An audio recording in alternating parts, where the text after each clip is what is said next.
참 어려운 본문을 만났습니다. 4절에 불과한 짧은 구절이지만 도대체 무슨 말을 하고 있는지 어렵습니다. 우선 본문이 무슨 말을 하고 있는지 좀 알아야 메시지를 찾을 수 있겠죠. 그래서 내용부터 파악해 보겠습니다. 자, 1절 같이 읽읍시다. 시작. 사람이 땅 위에 번성하기 시작할 때에 그들에게서 딸들이 나니. 사람들이 땅 위에 번성했습니다. 많아졌다는 거죠. 이건 너무나 당연한 이야기입니다. 5장의 족보를 보면 사람들의 평균 수명이 800세 이상입니다. 800세 이상의 사람들이 살면서 아이를 낳은 겁니다. 5년에 한 명씩 낳는다고 치면 그냥 계산해보면 800살이면 160명을 낳습니다. 아무도 놀라지 않는군요.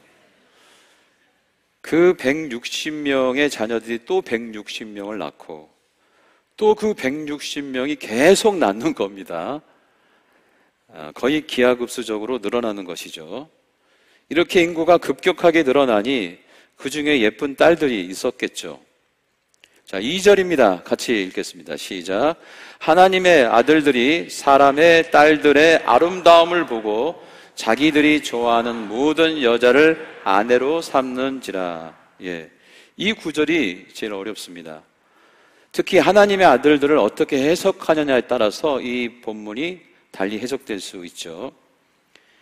하나님께서 예수님 말고 또 다른 아들들이 있었나? 이런 질문을 해볼 수 있는데 그렇진 않습니다. 하나님의 아들들은 비유입니다. 성경은 수많은 비유와 상징들의 표현입니다. 이 비유와 상징은 앞뒤 문맥 또 원어의 분석을 통해서 의미를 찾아야 합니다. 이 말씀에 대한 여러 해석이 있지만 저는 하나님의 아들들을 천사와 같은 천상의 존재로 해석해 보겠습니다. 그 이유는 다른 본문에 같은 말이 나오기 때문입니다. 어디 나오냐? 욥기 1장 6절입니다. 자, 읽어봅시다. 시작. 하루는 하나님의 아들들이 와서 여호와 앞에 섰고 사탄도 그들 가운데에 온지라. 이 말씀은 무슨 말씀이냐? 욥을 어떻게 할지 하나님과 하나님의 아들들과 사탄이 모여서 천상회의를 하고 있는 것입니다.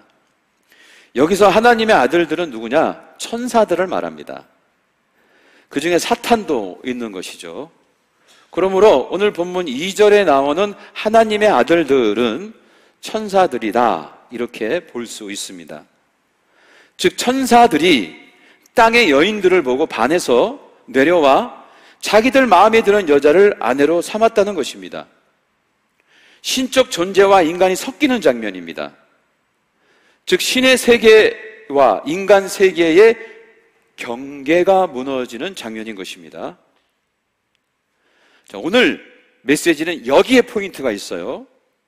지금 제가 얘기하는 것을 잘 기억해 두시기 바랍니다. 신의 세계와 인간 세계의 경계가 무너졌다.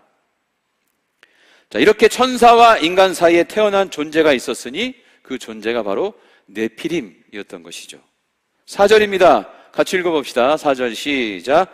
당시에 땅에는 네피림이 있었고 그 후에도 하나님의 아들들이 사람의 딸들에게로 들어와 자식을 낳았으니 그들은 용사라 고대 명성이 있는 사람들이었더라. 본문은 신의 세계와 인간의 세계를 합친 네피림의 등장을 보고하고 있습니다.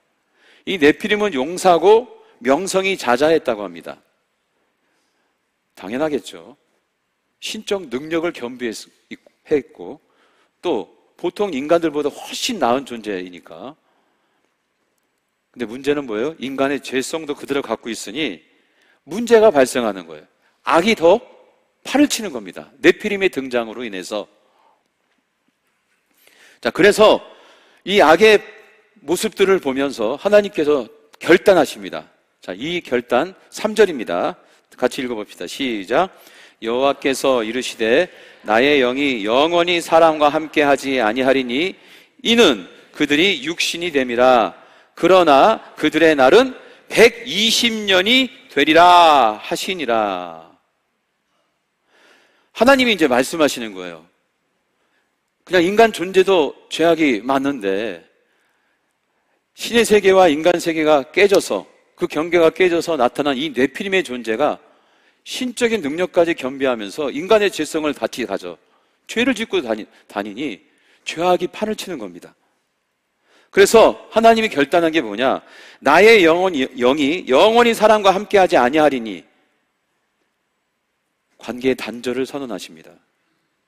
그 이유는 모든 인간이 다 육신이 됩니다. 육신이 됩니다. 육신이 된다는 게 무슨 의미예요? 육의 정욕을 추구하며 살았다는 거예요. 자기 중심적인 이기적인 자기 일을 위해서만 살아갔다는 것입니다. 그래서 이 세상이 더욱 싸움과 다툼, 전쟁과 폭력이 더 판을 치기 시작했어요. 난무했어요. 이런 모습이 네피림 등장으로 더 심해졌다는 것이죠. 그래서 하나님께서 결단한 것이 뭐냐? 인간의 생명 연한을 120살로 줄이기로 한 것입니다. 이것이 족보, 5장의 족보, 거기 보면 평균 800살 이상을 사는데 무드셀라는요 969살까지 삽니다. 근데 갑자기 120살로 줄어들어요, 생명이. 그 이유가 바로 오늘 본문에서부터 시작되는 겁니다. 아쉽죠? 800살에서 120살, 8분의 1로 줄었습니다. 이렇게 줄어든 이유는 인간이 하도 죄를 많이 지으니까 하나님께서 수명을 120살로 단축시킨 것이에요. 여기까지가 오늘 본문 내용입니다. 이해하셨죠? 이해 안 됐으면 또 할까요? 자, 이해하신 줄 믿고 그 다음으로 넘어갑니다. 이제 메시지를 찾아야죠. 하나님 마음을 찾아야죠. 우리를 향한 하나님의 마음. 하나님은 이 이야기를 통해서 무엇을 말씀하시는 걸까요? 여러분, 네피림 어떻게 생긴지도 우리는 모릅니다. 이 네피림 이야기가 우리에게 무슨 의미가 있어요? 네피림은 노아의 홍수 심판 때 다 죽었습니다. 지금은 없어요. 그런데 하나님은 왜 우리와 아무 상관이 없는 네피림 이야기를 성경에 기록하고 있는 걸까요? 무엇을 우리에게 말하려고? 결론부터 말씀드립니다. 이 말씀을 통해서 하나님께서 우리에게 전하고 싶은 메시지는 바운더리, 즉 경계입니다. 한번 따라서 합시다. 경계. 하나님은 우리에게 자꾸 경계를 두십니다. 선을 그으시는 거예요. 어떤 선이냐? 하나님은 전능하시고 인간은 나약하다. 하나님은 영원하시고 인간은 유한하다. 하나님은 완전하시고 인간은 부족하다. 하나님은 창조주이시고 인간은 피조물이다. 라는 경계선을 계속 긋고 있습니다. 그런데 천사와 사람의 딸들이 경계를 무너뜨린 거죠. 천사들은 인간의 여자가 예뻐서, 또 인간들은 신적 능력을 갖기 위해서, 즉 천사의 욕망과 인간들의 욕망이 만나서 네피림이라는 작품이 만들어진 거예요. 이것은 무엇을 말하냐? 인간들이 또 경계를 깼다는 겁니다. 신이 되고 싶어서, 신적 능력을 갖고 싶어서. 그 결과 네피림이라는 거인족이 나타나 이 세상을 더 악하게 만들었던 것이죠. 그래서 하나님이 또 경계를 두신 게 뭐냐? 사람의 수명을 120살로 줄인 거예요. 이것이 인간을 향한 또 다른 경계선입니다. 너희들이 이제 800살, 900살까지 못 살아. 120살까지 산다. 그것은 너희들이 유한하다는 것을 더 강력히 표현하기 위한 하나님의 마음이에요. 여러분, 창세기 1장부터 11장까지가 원 역사입니다. 아브라함이 등장하기 전까지. 이 원 역사의 핵심 주제는 바로 바운더리예요. 경계입니다. 경계. 하나님은 계속 경계를 만들고 인간은 계속 그 경계를 깨트리는 거예요. 잠시 그 경계에 대한 이야기를 정리하면 이렇습니다. 첫 번째 경계는 뭐냐? 에덴 동산에 둔 선악과입니다. 선악과를 먹지 말라고 한 것은 경계를 정한 거예요. 너는 피조물이야. 내 말을 들어야 돼. 나는 창조주니까. 그런데 인간이 하나님이 되고 싶어서 하나님과 동등되려고 선악과를 따먹어 버렸어요. 경계를 깬 거죠. 그래서 하나님께서는 선악과 대신에 더 강력한 경계를 두셨는데 그것이 죽음입니다. 창세기 3장 22절 새 번역으로 읽으면서 이해하기 위해서 제가 배려합니다. 자, 읽어봅시다. 시작. 주 하나님이 말씀하셨다. 보아라, 이 사람이 우리 가운데 하나처럼 선과 악을 알게 되었다. 이제 그가 손을 내밀어서 생명나무의 열매까지 따서 먹고 끝없이 살게 하여서는 안 된다. 죽게 해야 되겠구나. 이렇게 마음을 먹으신 거예요. 생명나무를 먹으면 영원토록 살았는데 그걸 먹게 해서는 안 되겠구나. 죽음은 하나님과 인간을 나누는 가장 강력한 경계입니다. 죽음 앞에서는 누구도 내가 신이다, 내가 죽음을 이겼다 말할 수 없어요. 죽음 앞에서는 겸손해지거든요. 자, 그런데 여러분, 문제가 생겼어요. 오늘 본문에 보니 하나님의 아들들과 사람의 딸들이 경계를 또 깨버렸어요.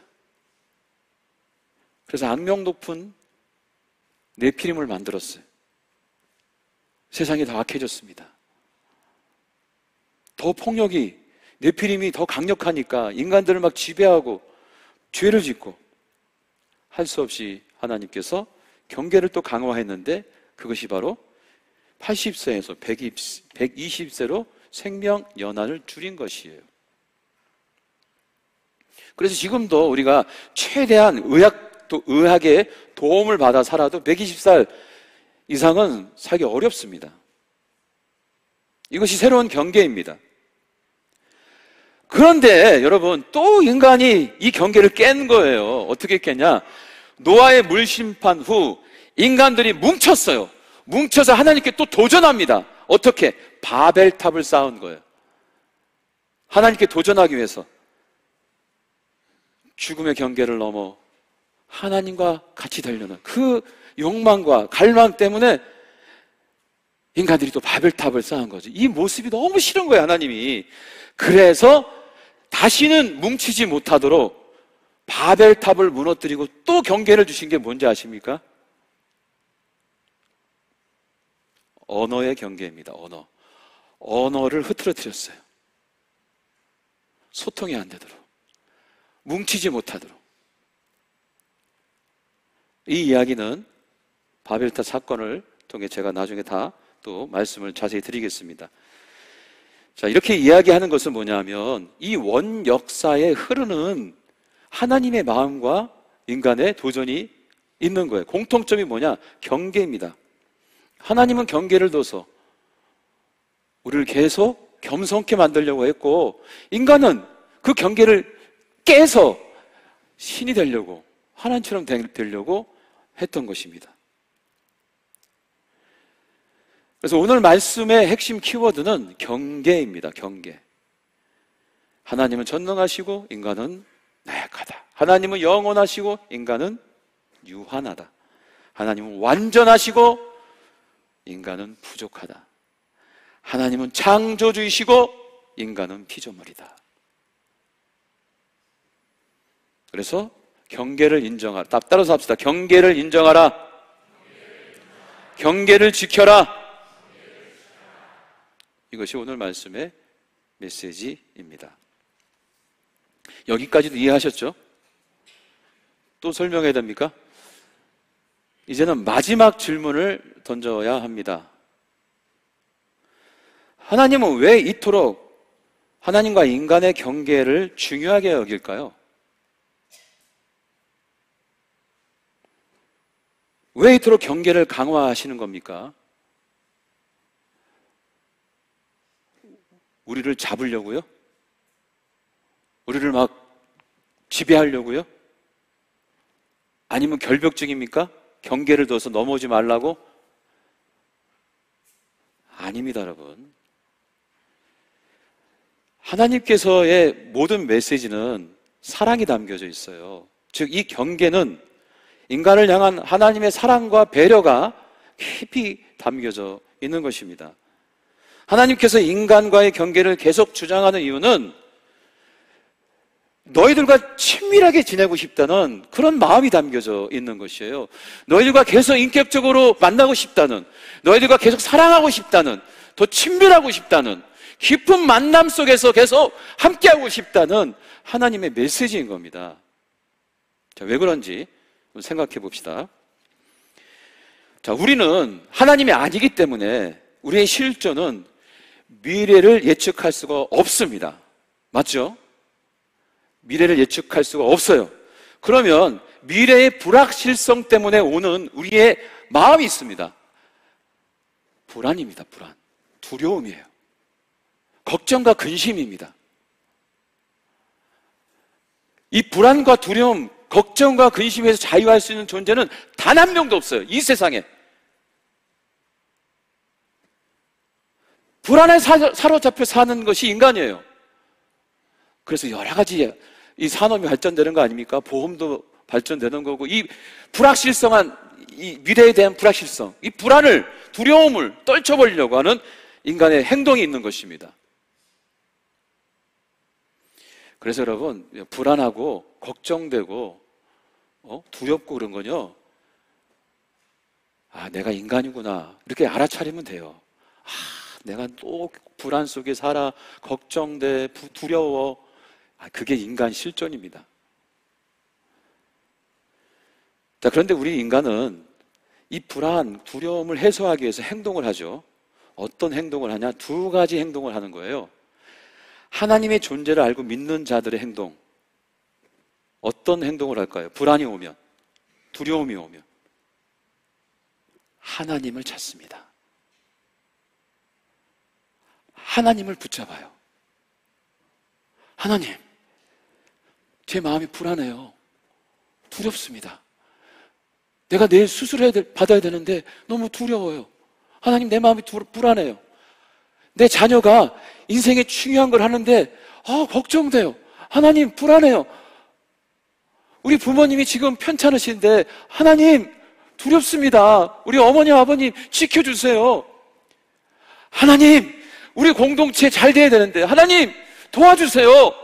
하나님, 역사해 주세요. 저는 할 수 없습니다. 하나님, 주님 앞에 나옵니다.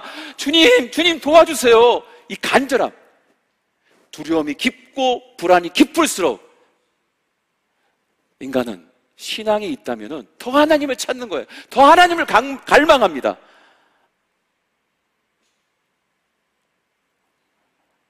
그럴 때 주님의 반응은 뭐예요? 그래, 내가 너를 쉬게 할게. 내가 널 도와줄게. 내가 너와 함께 할게.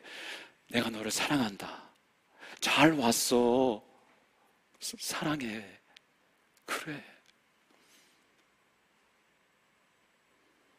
그런데 하나님을 향한 신앙이 없으면 불안과 두려움과 이것을 어떻게 해소할까요? 돈과 권력으로 해소하려고 합니다. 하나님을 안 찾습니다. 하나님을 안 찾아 인간은. 특히 돈과 권력이 있는 분들은 안 찾아요. 그걸 휘두를 겁니다. 그래서 모든 문제를 자신의 힘으로 해결할 수 있다고 여길 거예요. 천상천하 유아독존, 안하무인, 그런 존재가 되는 거죠. 그런데 문제는 뭐예요? 세상이 이런 존재들을 추앙합니다. 와, 멋있다. 야, 저렇게 나도 살고 싶다. 야, 돈과 권력을 가지니 저렇게 마음대로 하는구나. 저 사람들은 불안도 없고 두려움도 없어. 와, 멋있다. 모든 사람들이 그렇게 추구하며 살면 어떻게 됩니까? 지옥이 되는 거예요. 그렇게 성공하는 사람은 1%밖에 안 되는데 나머지는 다 실패자고, 부러워하면서 비교하면서 마음과 영은 무너지고, 인생의 결론은 공허하고 허무하고 외롭고,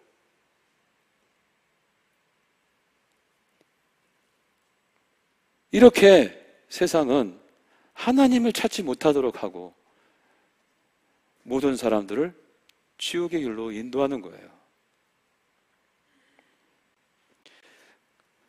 그래서 하나님께서 경계를 두시는 거예요. 평상시 때에도 좀 깨달아라. 너는 피조물이야. 오늘 찬양처럼 아무리 계획해도 하나님이 하셔야지, 내가 해야지. 경계야. 나는 하나님은 너희는 피조물이야. 내가 널 도와줄게. 나와 함께 하자. 나와 친밀해지고 나와 교제하고 나와 함께 하는 것이 중요하지. 그런 하나님의 마음으로 경계를 자꾸 두시는 거예요. 단 한 명이라도 끄집어내기 위해서. 인간의 결핍을 깨닫게 하고 인간의 부족함, 연약함, 이건요 자존심, 자존감을 높이는 그것과 차원이 다른 이야기입니다. 나의 존재를, 실존을 통찰하는 것.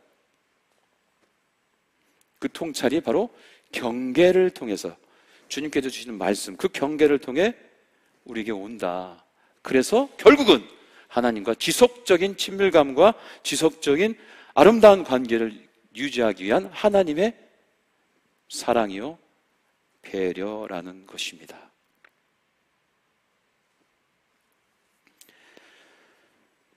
자, 여러분, 이렇게 하나님과의 관계에서도 경계가 필요해요. 그런데 우리의 삶 속에서도 이 경계는 그대로 적용됩니다. 모든 인간관계도 경계가 있어야 돼요. 그걸 아셔야 됩니다.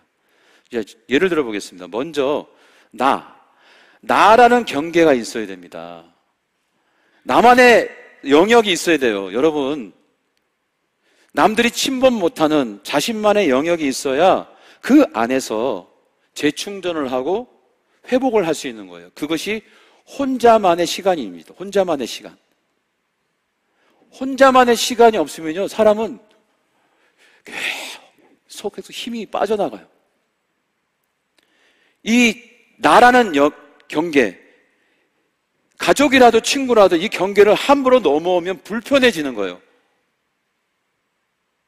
왜 내 허락도 없이 나한테 이렇게 다가오지? 왜 나한테 참견하지? 아무리 선한 마음이라도 이 자기 영역을 넘어오면 자꾸 반항이 생기고 오히려 힘이 빠져요. 관계가 또 불행해지는 겁니다. 그래서 인간관계는 거리두기가 필요해요. 경계가. 친하다고 너와 나의 경계가 무너지면 오히려 관계는 불행해진다. 반대로 가까이 있는 사람들의 경계를 넘어서는 안 돼요. 우리가 존중해줘야 돼요. 인정해줘야 돼요.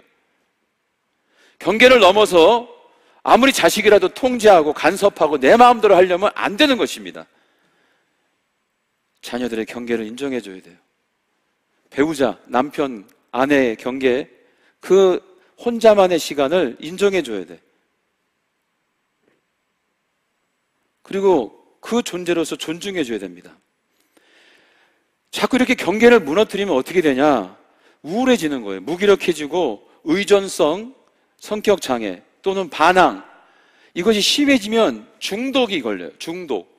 이 중독은 뭐냐면 자기 영역을 지키고자 하는 아주 극단적 행동이에요. 왜? 그 중독되면 잊어버리거든. 누가 더 넘어오고 말거나 그 영역 안에서 갇혀가지고.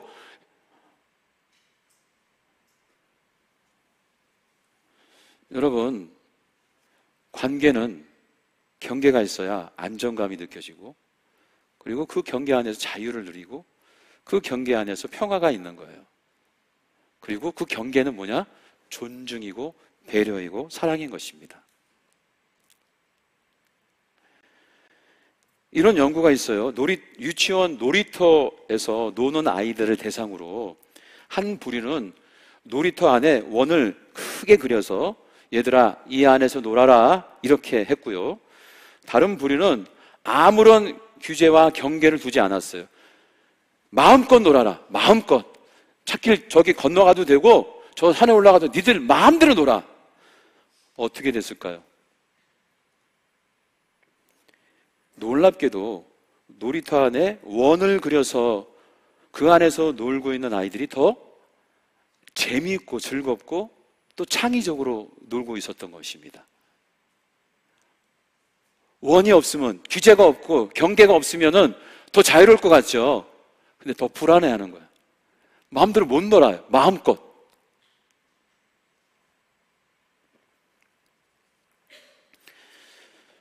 사랑하는 성도 여러분, 주님께서 자꾸 경계를 두는 것은 우리를 통제하고 우리를 지배하려는 것이 아닙니다.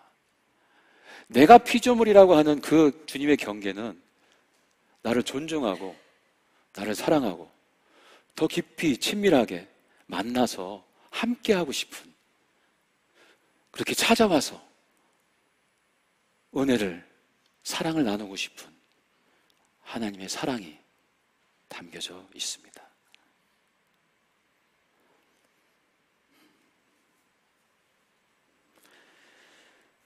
자, 모두 일어섭시다. 모두 일어서서 오늘 부를 찬양 같이 부를 건데요. 이 찬양은 오늘 말씀과 연결되어 있습니다. A 파트의 고백은 내가 불안하고 연약하고 내가 힘듭니다. 이런 고백을 올려드리고요. B 파트는 하나님은 완전합니다. 하나님은 거룩합니다. 이런 하나님을 향한 고백이 담겨져 있습니다. 그래서 A 파트가 진실일 때 B 파트가 진실로 또 고백이 되어질 수 있는 거예요. 오늘 말씀과 연결됩니다. 경계를 분명히 해서 신앙의 성장, 성숙이 한 단계 더 이루어지기를 축복합니다. 그런 마음으로 함께 찬양합시다.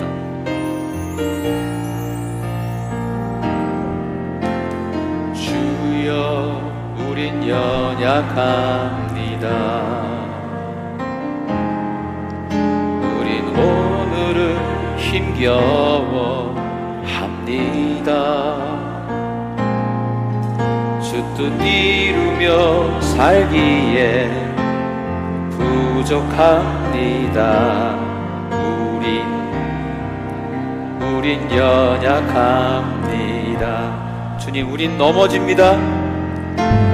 주여, 우린 넘어집니다.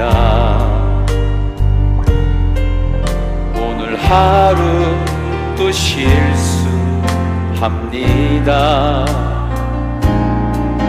주의 긍휼을 구하는 죄인입니다. 우리 주만 바라보니, 이 고백이 되면 한없는 주님의 은혜 세상 위에 넘칩니다. 가릴 수 없는 주 영광 온 땅 위에 충만합니다. 주님만 이기리오니 우린 그 길 따라갑니다.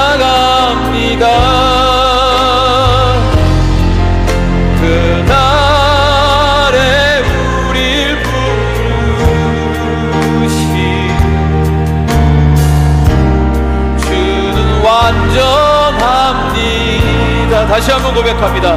우린 연약합니다. 주여, 우린 연약합니다. 오늘을 힘겨워합니다.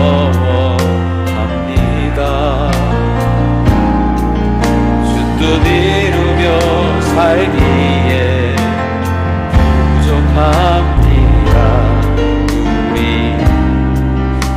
우린 연약합니다.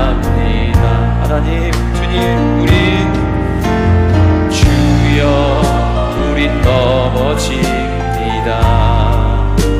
주님, 하루도 실수합니다. 주의 긍휼을 구하는 죄인입니다. 우리 주만 바라보 한없는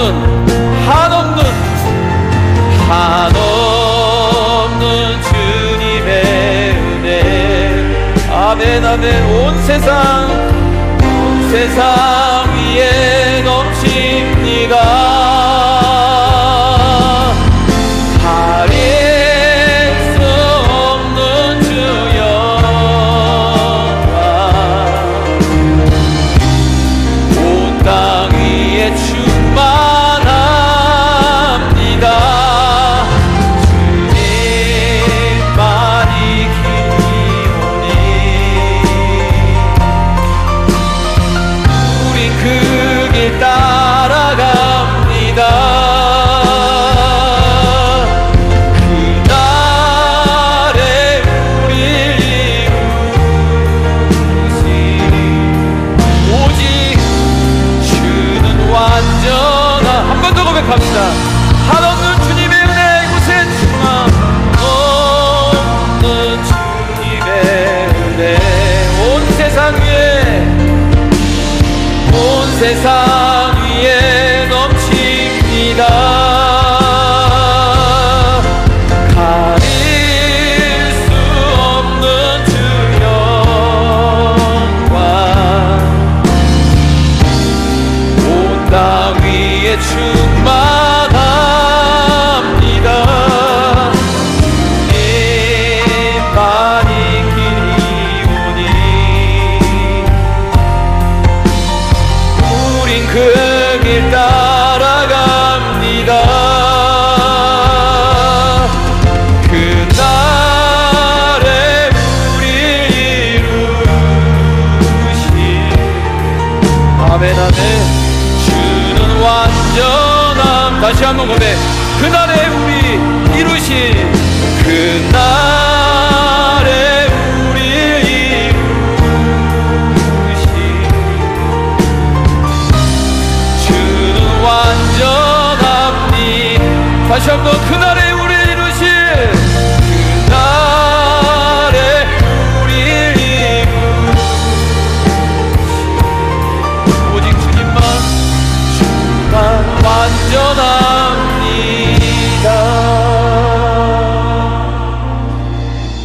완전합니다. 기도합시다. 주님이 우리를 부르십니다. 힘들지? 불안하지? 걱정되고 두렵잖아. 그건 너희들이 피조물이기 때문에 그래. 너희들이 부족하고 연약하기 때문에 그래. 괜찮아. 나에게 와라. 내가 너를 쉬게 하고 내가 너에게 힘을 주고 내가 너를 도와주리라. 나의 의로운 오른손으로 너를 붙들어 주리라. 내가 너를 사랑한다. 사랑하는 자들아, 나와 함께 하자. 오늘 말씀을 통해 또 찬양을 통해 오늘 이 주님의 음성을 듣는 우리 모두가 되기를 소망합니다. 함께 묵상으로 주님의 음성 듣습니다.